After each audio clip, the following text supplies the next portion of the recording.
y'all familiar with Megan Thee Stallion, Yeah. Yes. Love Cardi her. B, Oh yeah. and the song that everyone's talking about? What song is that? What Is song the is number it? one? WAP, W-A-P. What does that mean? What does it mean? It means wet. We could talk about what that means, right? And so people can look it up. That's why Google exists, for you to kind of look it up. So I'm assuming all of you've seen it. The video? Yeah. Yeah. One or two times. One or two times. So what I want to know, what's your takeaways? Like what came to mind when you saw it? Like, I mean, because it was like all of this hoopla.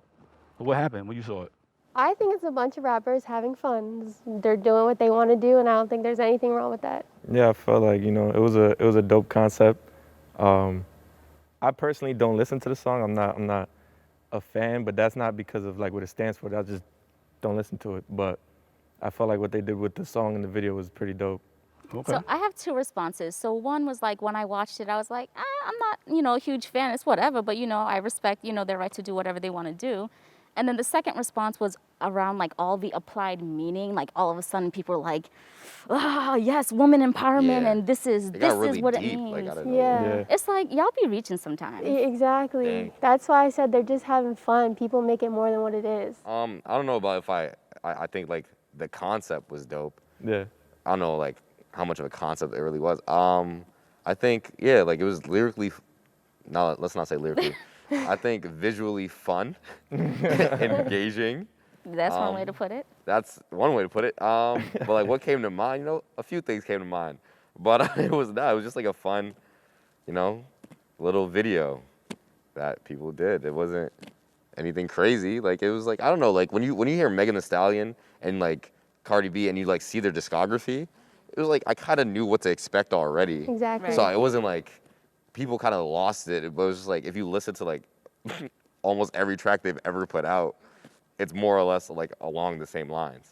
What was it about this that seemed to hit a nerve, right? The people were like, oh my gosh, I can't believe this. This is the downfall of society, right? So it hit in a number of different places, right? And so even though people have already heard other songs that they've released, but what was it about this that was so, yo? I think it was the timing that they released it. Like a lot of like the Republican Party, like they're using that as a way to say, oh, the Democratic Party supports this kind of behavior, and like they're really making it something outside of music. Yeah. Also because like Cardi B has somehow become like very Exactly, prominent 'cause it's her song. within like the like Democratic Party somehow because like her social like commentary she makes on her like her social media. So it was weird to see like the song somehow became part of like the political sphere, because People be reaching. yeah, people be reaching and there was Exactly. never like she's an entertainer. The song was entertainment. People just politicized it. It was like super extra. And so, Sade, you and I had a conversation where we talked about the existence of WAP, the song and the video, not just in general, and and Beyonce's Black is King, right? And how people look at those differently, right? So people will say that, yes, Beyonce is doing it right, as opposed to Megan and Cardi, right? And then I argue that in a sense that Black is King is actually in response to some of the things that have come out, like WAP or other things, even though I think WAP comes out after that.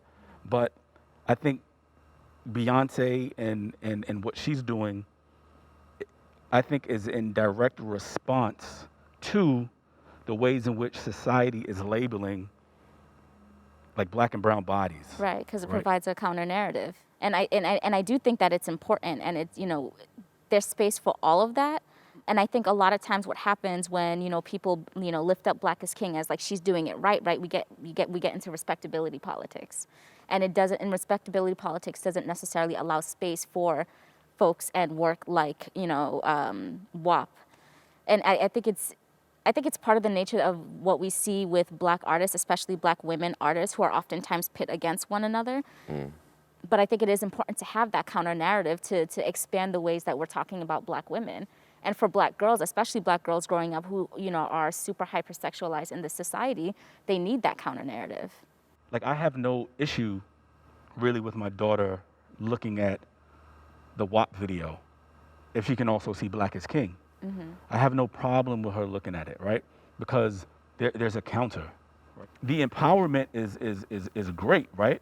I feel that. The That makes question sense. that I have is, and my issue is, the limited ways that you get to exist as being empowered. Right. That's the issue that I have. The limits that are placed on Gotcha. the ways in which people can show empowerment. Right.